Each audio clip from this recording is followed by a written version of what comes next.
तो नमस्कार प्रणाम दोस्तों।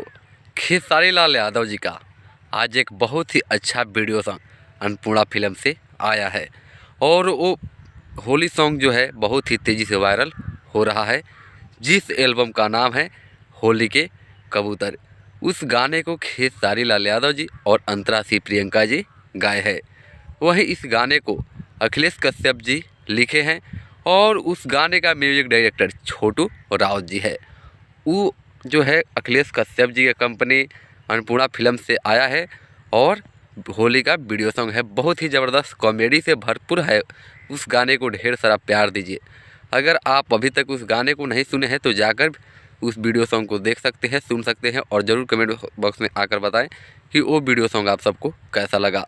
दोस्तों, फिर अगले अपडेट पाने के लिए इस चैनल को सब्सक्राइब कीजिए, बेल आइकन को प्रेस कर दीजिए और कमेंट बॉक्स में ज़रूर अपनी राय लिखिएगा कि वो गाना आप सभी को कैसा लगा। और बहुत जल्द ही 1 मिलियन होने वाला है।